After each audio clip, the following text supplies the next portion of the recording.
Salve, salve, galerinha do Terceirão, do Colégio Santa Maria, tudo certo com vocês aí?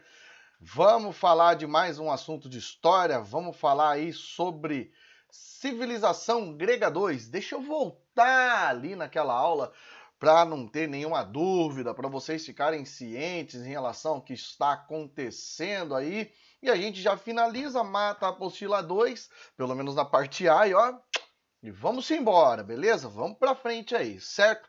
Então a gente está aí, ó, na aula 3, apostila 2A, certo? Vamos falar aí sobre civilização grega 2. Fechado? Beleza, meus parceirinhos? Então vamos lá.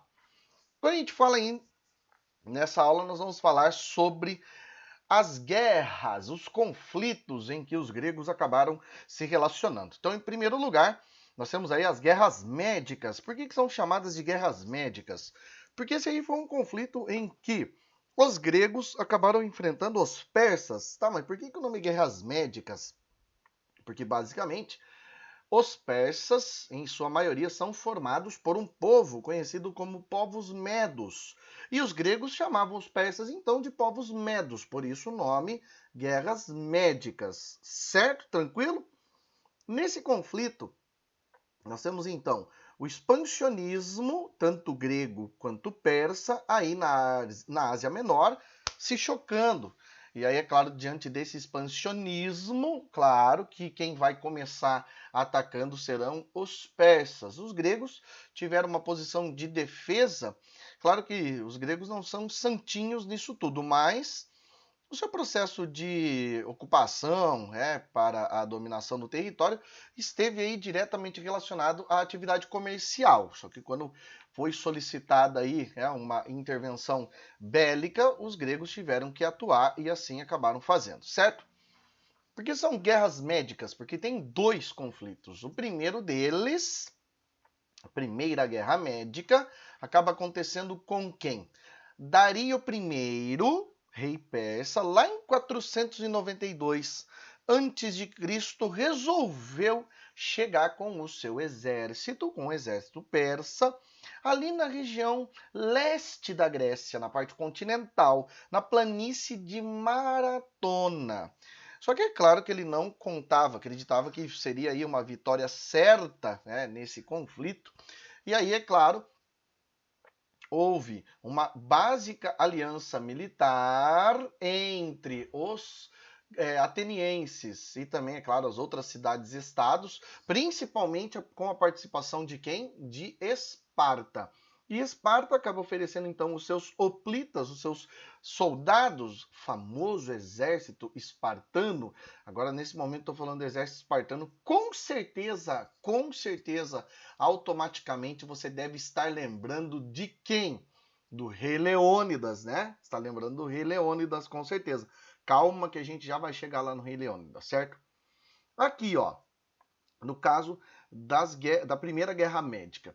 Então, a Grécia, os gregos conseguiram se livrar, conseguiram expulsar os invasores persas, com, é claro, a liderança do ateniense Milcíades, que lá na Batalha de Maratona conseguiu dar fim, claro que ele liderando 10.000 hoplitas, aí foi possível vencer, aí teve essa vitória extremamente importante. E os persas sossegaram? Claro que não, óbvio que não, né?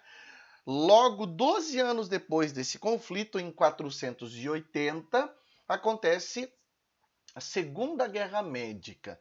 Nessa Segunda Médica, o filho de Dario, o rei Xerxes, acaba liderando o conflito. Só que dessa vez, numericamente falando, os persas tinham muito mais gente, era um exército muito numeroso. Na Primeira Guerra Médica já era um exército numerosamente muito grande. Até tem algumas pessoas que de vez em quando assistem o filme, algumas pessoas assistem aí o filme 300, e aí vem lá me perguntar, Thiago, é verdade que tinha lá 1 milhão mesmo de soldados? Na Segunda Guerra Médica passou até de 1 milhão de soldados, podia ter até 2 milhões de soldados, 3 milhões de soldados. Só que nesse caso, a gente sabe que a Grécia já estava fortalecida, já estava unida aí em uma simaquia. O que é simaquia? Simaquia não é se maquiar, passar maquiagem, batom, tá? Também é, mas nesse caso aqui, simaquia quer dizer o quê? Aliança militar, certo? Você vai anotar depois do ladinho aí, ó, aliança militar, tá?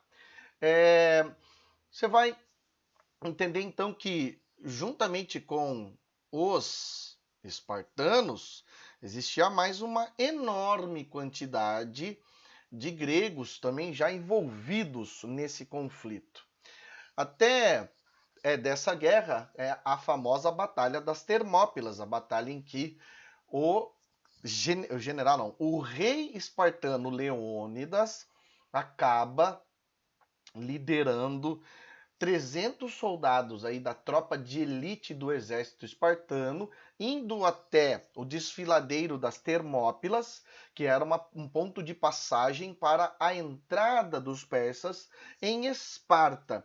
Esse episódio aconteceu? Sim, com certeza aconteceu, mas era só 300 espartanos? Não, era mais de 3.000 espartanos defendendo aí essa posição. Só que como numericamente falando, e também os persas conheciam o território, conheciam aí o terreno, né, a geografia da região, eles conseguiram vencer os espartanos, por isso que infelizmente o rei Leônidas acabou falecendo.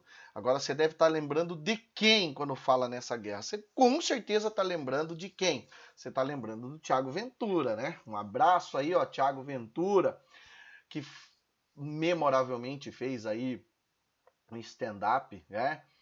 Ele, Leônidas e quem? O Tigas, né? Fala 300, fala 300. Você deve estar lembrando muito agora disso. Vai até lá no YouTube agora e veja aí essa sátira feita pelo Thiago Ventura em relação à Batalha das Termópilas, que de fato é muito engraçado. É engraçado o stand-up do Thiago Ventura, tá? Não a Batalha das Termópilas. Aí foi triste pra caramba, porque houve um esmagamento do bravo e heróico exército espartano. Mas, digamos assim, tudo terminou bem. Se a gente pode falar, né, bem.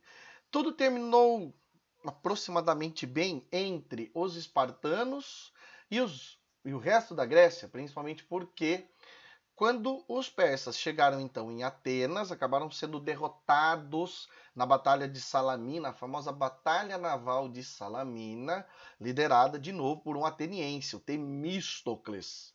E aí, é claro, Xerxes, né, não tem mais o que fazer, aí agora só basta assinar a paz. Muito bem.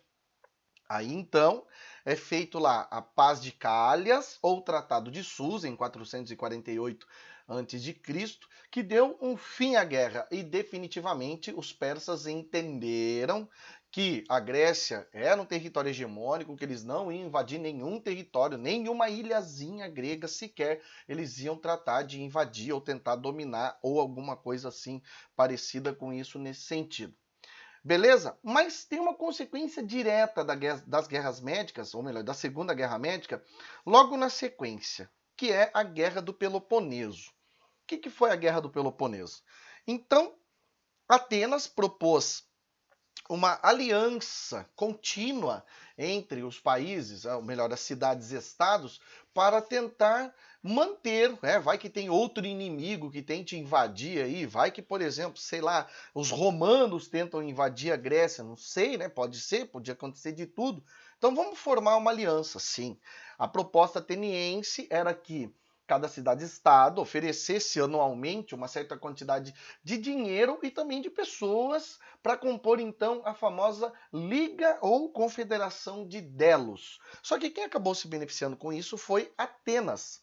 E Atenas saiu muitíssimo beneficiada, Atenas saiu muitíssimo vitoriosa com isso, porque ela acabou impondo com esse dinheiro e com esse exército o seu domínio sobre todas as cidades-estados, menos, é claro, Esparta. Esparta ficou espertona em relação a isso, não fez parte da Confederação de Delos e montou uma outra liga, a Liga ou Confederação do Peloponeso, que basicamente já traz, Esparta e Atenas já tem uma rivalidade natural, acabou aumentando. E aí junto com Esparta estava ali Tebas e também Corinto. E aí, nessa aliança toda, acaba surgindo o quê? A Guerra do Peloponeso, que é a guerra entre gregos, tá dentro da Grécia, basicamente aí a Liga de Delos versus a Liga do Peloponeso. Quem sai vencendo aí? Esparta. E aí, depois dessa guerra, Esparta sai vitoriosa, sai hegemônica e começa, é claro, a estabelecer o seu domínio sobre as cidades-estados, menos sobre as cidades-estados aí que fizeram parte da Liga do Peloponeso. Mesmo assim, Tebas, que saiu aí fortalecida dessa situação toda, acaba então lá na Batalha de Leuctras, acaba enfrentando Esparta e dominando.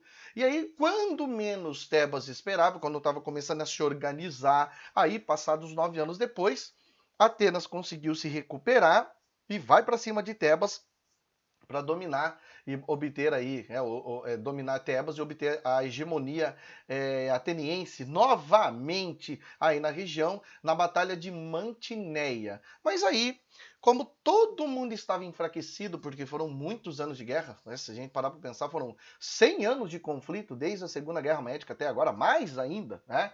Todo mundo enfraquecido, isso acabou favorecendo a entrada dos macedônicos. Macedônia é uma região aí que é afastada, dividida, está dentro da Hélade, mas ela não está na parte continental.